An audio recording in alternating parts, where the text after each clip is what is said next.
Everyone, welcome to my channel tips on mathematics. इस video lecture में हम जो है इनर प्रोडक्ट स्पेस से रिलेटेड एक इंपॉर्टेंट टॉपिक के बारे में बात करने वाले हैं। गाइज, जो टॉपिक के बारे में हम आज डिस्कस करने वाले हैं वो टॉपिक का नाम हमारा है, मैंने यहाँ पर लिख लिया है, ऑर्थोगोनैलिटी। ठीक है ना।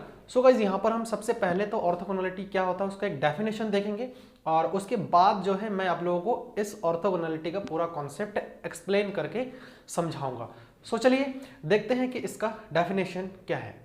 गाइज देखिए, ऑर्थोगोनल का डेफिनेशन मैंने यहाँ पर लिख लिया है और गाइज मैं आप लोगों को बता देना चाहता हूँ कि जो इनर प्रोडक्ट स्पेस में जो ऑर्थोगोनैलिटी है, ठीक है, ऑर्थोगोनैलिटी है, इसका बहुत ज़्यादा यूज़ है और सबसे ज़्यादा यूज़ इसका थ्योरम्स करने में है। इसका बहुत सारे थ्योरम्स है जो कि हम इसके बाद वाले लेक्चर्स में वन बाई वन सॉल्व करने की कोशिश करेंगे। गाइज देखिए, डेफिनेशन क्या कहता है, let alpha and beta be vectors in an inner product space V, then alpha is said to be orthogonal to B if inner product of alpha beta is equals to 0.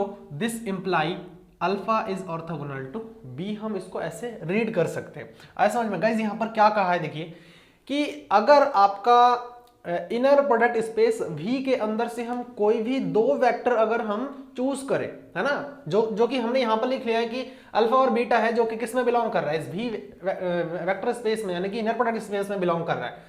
तो हम इस alpha को इस beta का जो है orthogonal कब कहेंगे, कि जो है अल्फा जो है हमारा बीटा के ऑर्थोगोनल है, कब, जब इन दोनों वेक्टर्स के जो इनर प्रोडक्ट होंगे वो हमारे क्या आ जाए, 0 आ जाए। गाइस होप कि आप लोगों को इनर प्रोडक्ट स्पेस का कॉन्सेप्ट अच्छे से क्लियर है।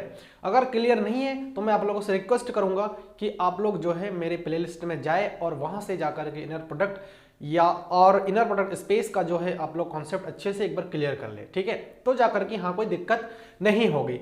अब गाइस होप कि आप लोगों को समझ में आ गया है, कोई भी दो वेक्टर ऑर्थोगोनल कब होंगे। ऑर्थोगोनल मतलब आप समझ सकते हैं लंबवत, है ना, हिंदी में जिसको हम बोल सकते हैं लंबवत। तो लंबवत कब होंगे, जब उनकी इनर प्रोडक्ट ही हमारे क्या हो जाए, 0 हो जाए। And then the relation of orthogonality in an inner product space is symmetry. ठीक है ना, सिमेट्री। देखिए जो हमारे ऑर्थोगोनैलिटी का रिलेशन है इनर प्रोडक्ट स्पेस में वो हमारी सिमेट्री होता है। सिमेट्री का मतलब समझते हैं आप, सिमेट्री का मतलब समझे। देखिए सिमेट्री एक हमने प्रॉपर्टी पढ़ रखा था इक्विवेलेंस रिलेशन में, उसमें हम क्या करते थे कि अगर ए का बी के साथ रिलेशन है देन बी का भी ए के साथ रिलेशन सेम होना चाहिए।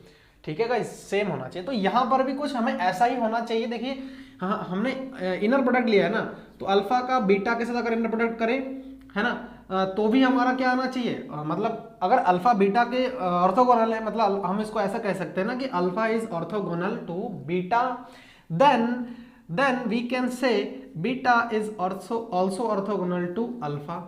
कहने का मतलब अगर हमारे पास ये चीज है तो हम उसको ये चीज में कन्वर्ट करके दिखा सकते हैं, तभी बोल सकते हैं कि वो हमारी क्या होंगी, सिमेट्री होंगी। तब देखिए तो वी हैव, अगर हम इसको ऐसे देखें कि अल्फा परपेंडिकुलर है इसके बीटा के या फिर ऑर्थोगोनल है बीटा के, दिस इंप्लाई, ये क्या इंप्लाई करेगा कि इन दोनों का इनर प्रोडक्ट क्या होने चाहिए, हमारे 0 होने चाहिए। यही तो डेफिनेशन कहता है। तो हमने यहां पर क्या कर दिया, inner product alpha beta is equals to 0। अब अगर गाइज मैं यहां पर जो है इनर प्रोडक्ट अल्फा बीटा का ले लूं कॉन्जुगेट, दोनों साइड में मैंने ले लिया क्या, कॉन्जुगेट ले लिया, तो कोई फर्क नहीं पड़ेगा क्योंकि मैंने दोनों साइड में कॉन्जुगेट लिया है। ठीक है, तो alpha inner product alpha beta conjugate is equals to 0 conjugate, तो 0 कॉन्जुगेट तो 0 ही होता है, और अल्फा बीटा कॉन्जुगेट आप लोगों को पता है बीटा अल्फा होता है। देखिए तो मैंने यहाँ पर लिख दिया इज इक्वल्स टू क्या आ गया, 0 आ गया। और ये जो रिलेशन है वो क्या शो कर रहा है, ये क्या शो कर रहा है, this imply beta is alpha, beta is orthogonal to alpha, यही तो शो कर रहा है डेफिनेशन से। अगर alpha inner product alpha beta का जो है 0 हुआ इनर प्रोडक्ट, तो हमारा अल्फा जो है बीटा का ऑर्थोगोनल होता है। देन यहां पर भी सिमिलर, बीटा अल्फा का इनर प्रोडक्ट 0 हो गया तो बीटा जो है ऑर्थोगोनल है अल्फा के, तो इसका मतलब क्या है कि ये सिमेट्री है, यही तो शो कर रहा है, beta is orthogonal to alpha, this imply beta is orthogonal to alpha.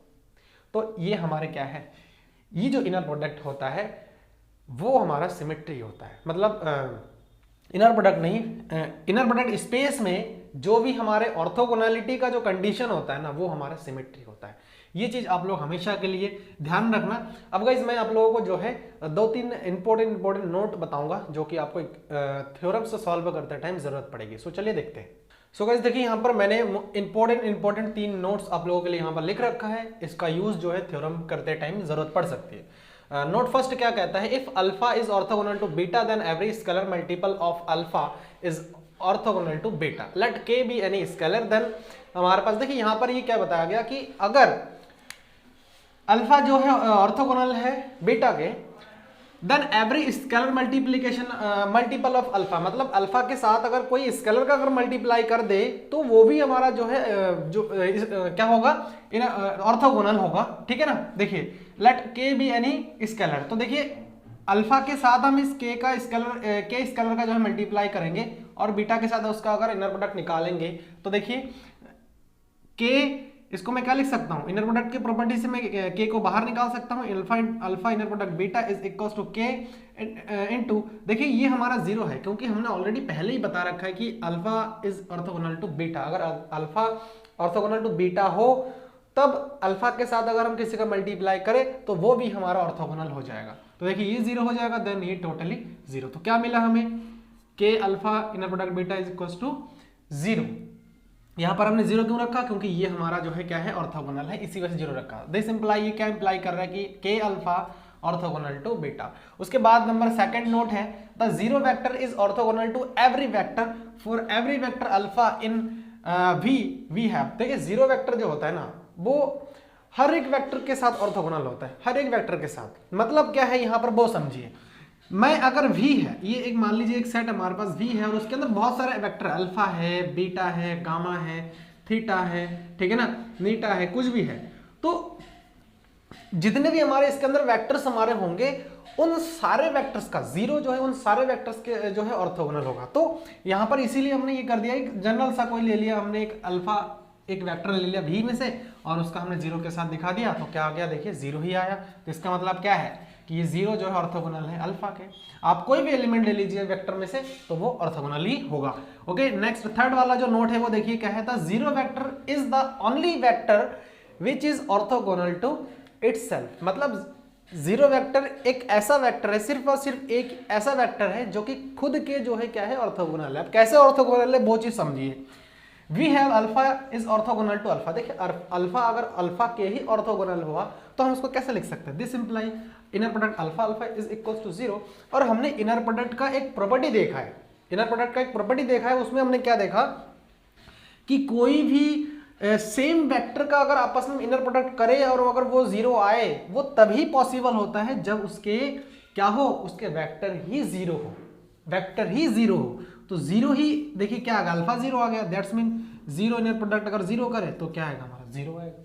तो यही चीज यहां पर बताया जा रहा था कि जो 0 वेक्टर हमारा होता है वो सिर्फ एक ऐसा वेक्टर है जो खुद का ही जो है क्या होता है, ऑर्थोगोनल होता है। सो होप कि ये तीनों नोट्स एंड साथ ही साथ जो मैंने डेफिनेशन आप लोगों के लिए बताया है वो आप लोगों को अच्छे से क्लियर हो गया है। सो वीडियो कैसी लगी आप लोग मुझे ज़रूर बताएं, एंड अगर अच्छी लगी तो प्लीज़ इसको लाइक करें, चैनल को सब्सक्राइब करें, and thanks for watching this video.